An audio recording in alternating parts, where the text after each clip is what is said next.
নমস্কার বন্ধুরা, আজ নিয়ে এসেছি বেগুনের একটি নতুন রেসিপি। সারা বছর বেগুন পাওয়া গেলেও শীতের বেগুনের কিন্তু আলাদাই স্বাদ।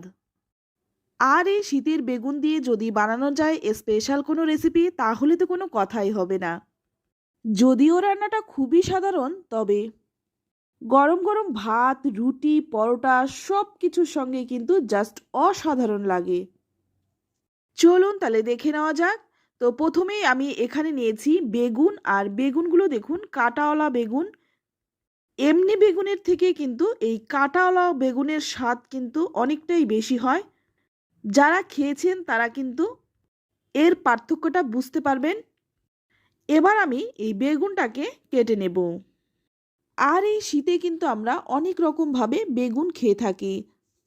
বেগুন পোড়া, বেগুন ভাজা, বেগুনের ঝাল, বেগুনের তরকারি, নানান রকমভাবে কিন্তু বেগুন খেয়ে থাকি। তবে এই রেসিপিটি কিন্তু সব কিছুকেই টেক্কা দেবে। তো এই রকম টুকরো টুকরো করে সবগুলো বেগুন কিন্তু আমি কেটে নেব। এখানে দেখুন সবগুলো বেগুন আমি কেটে জলের মধ্যে রেখেছি, যাতে করে বেগুনটা কালো না হয়ে যায়। এবার অপরদিকে একটা কড়াইয়ের মধ্যে কেটে রাখা বেগুনগুলো দিয়ে দেব। এবার এর মধ্যে দিয়ে দেব সামান্য একটু লবণ। তারপর গ্যাসের আঁচটা একদম কমিয়ে দিয়ে 5-7 মিনিট সেদ্ধ করে নেব। তো দেখুন 7 মিনিট পর আমি ঢাকনাটা খুলে নিয়েছি, আর বেগুন থেকে কিন্তু অনেকটাই জল বেরিয়েছে, আর বেগুনটা কিন্তু অনেকটা নরমও হয়ে গেছে। এবার এর মধ্যে দিয়ে দেব বেশ কিছুটা মটরশুঁটি।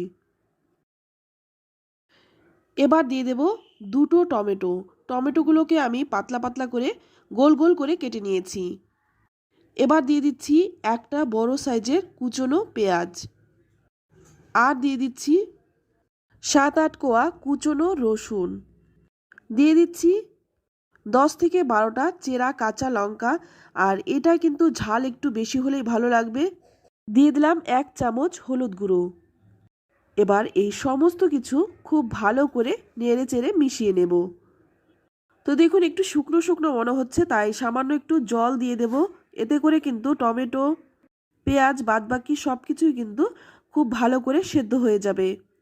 তবে খুব বেশি জল দেবেন না, নইলে কিন্তু জলটা আবার বেশি হয়ে গেলেও ভালো লাগবে না। এবার গ্যাসের আঁচটা লো টু মিডিয়ামে রেখে 10 মিনিট ঢেকে রাখবো।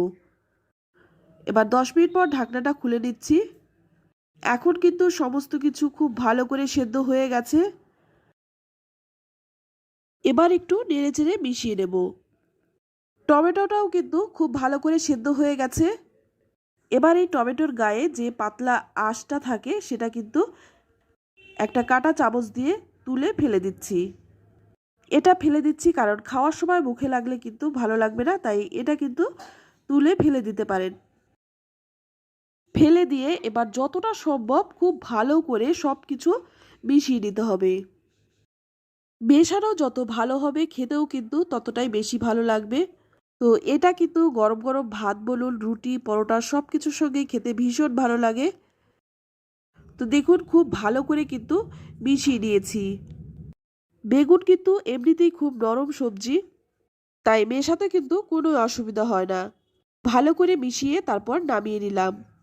অপরদিকে কড়াই গরম করে নিয়ে এর মধ্যে দিয়ে দিলাম দুটো শুকনো লঙ্কা, দিয়ে দিচ্ছি 1 চামচ গোটা জিরে, আর দিলাম 1 চামচ কালো সর্ষে। এবার এই মশলাগুলো শুকনো খোলায় একটু ভেজে নেব। খুব বেশি ভাজবেন না, হালকা করে একটু ভেজে তুলে নেব। তো দেখুন ভেজে তুলে নিলাম। এবার এটা একটু ঠান্ডা হয়ে গেলে এখানে দেখুন আমি মশলাটা শিলপাটায় গুঁড়ো করে নেব। তো আপনারা চাইলে কিন্তু মিক্সিতে করে নিতে পারেন। তো দেখুন এইরকমভাবে একদম সুন্দরভাবে গুঁড়ো করে নিলাম। এবার অপর দিকে ওই কড়াইয়ের মধ্যেই দিয়ে দিলাম 2 চামচ সর্ষের তেল। তেলটা গরম হয়ে গেলে এখানে দিয়ে দেব 10 থেকে 12টা থেতো করা রসুন। রসুনটা আমি থেতো করে নিয়েছি। আর দিয়ে দিচ্ছি একটা বড় সাইজের কুচনো পেঁয়াজ। রসুন আর পেঁয়াজটাকে একটু ভালো করে লালচে রং ধরিয়ে ভেজে নিতে হবে। তো দেখুন পেঁয়াজের কালার যখন এই রকম লালচে রং ধরে যাবে তখন এর মধ্যে দিয়ে দেব আগে থেকে যে রেডি করে রেখেছিলাম বেগুনটা, সেই বেগুনটা।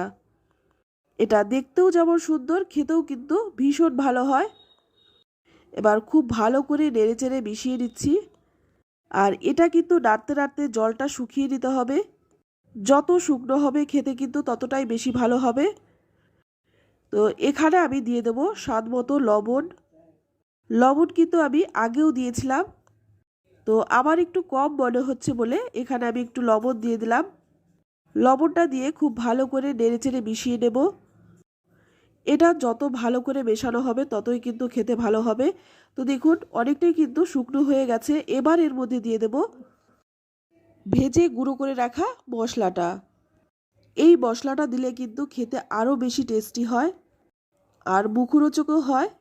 শীত থাকতে থাকতে এই রেসিপিটি একবার বানিয়ে খান, খেতে ভীষণ ভালো লাগে। তো মশলাটা দিয়ে খুব ভালো করে নেড়েচেড়ে মিশিয়ে নিতে হবে। তো দেখুন নাড়তে নাড়তে কিন্তু অনেকটাই শুকনো হয়ে গেছে আর রান্নাটাও কিন্তু প্রায় হয়েই এসছে। এবার এর মধ্যে দিয়ে দেব একটা কাঁচা পেঁয়াজ।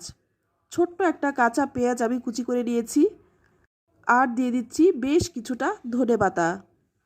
তবে কেউ যদি কাঁচা পেঁয়াজ খেতে অপছন্দ করেন সেক্ষেত্রে কিন্তু কাঁচা পেঁয়াজটা নাও দিতে পারেন।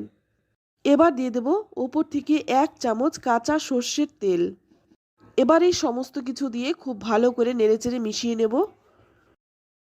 আর দেখুন এটা কিন্তু অনেকটাই শুকনো হয়ে গেছে। এই অবস্থায় কিন্তু আমি ঢাকা দিয়ে 10 মিনিট স্ট্যান্ডিং টাইম দিয়ে দেব। তো 10 মিনিট পর ঢাকনাটা খুলে নিচ্ছি। এবার একটু নেড়েচেড়ে মিশিয়ে নিয়ে নামিয়ে নেব। তো বন্ধুরা, আমার এই সহজ সাধারণ বেগুনের নতুন রেসিপিটি আপনাদের কেমন লাগলো অবশ্যই কমেন্টে জানাবেন। ভালো লাগলে লাইক শেয়ার করতে একদমই ভুলবেন না। আর আপনি যদি আমার চ্যানেলে নতুন হয়ে থাকেন চ্যানেলটা সাবস্ক্রাইব করে নেওয়ার অনুরোধ রইল। আর এটা কিন্তু আপনারা গরম গরম ভাত, রুটি, পরোটা সব কিছুর সঙ্গে সার্ভ করতে পারেন, খেতে অসম্ভব ভালো হয়। তো আজ এই পর্যন্ত, আবারও নিয়ে আসবো অন্য কোনো নতুন রেসিপি। ততক্ষণ সকলে ভালো থাকবেন, সুস্থ থাকবেন আর সকলকেই ধন্যবাদ।